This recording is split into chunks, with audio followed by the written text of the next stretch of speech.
হামজার কাছে পাশে ফাহিম এবং পাশটায়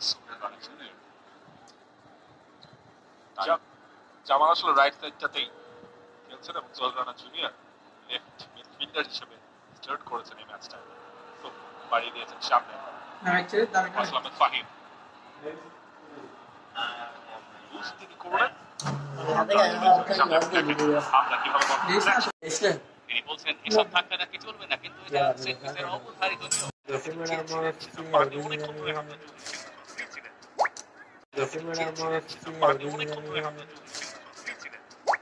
প্রথম সুযোগে তিনি বলটা দিতে পারতেন, তিনি দ্বিতীয় সুযোগে বলটা দিতে পারতেন, কিন্তু হামজা গিয়ে এখন জিজ্ঞাসা করছেন।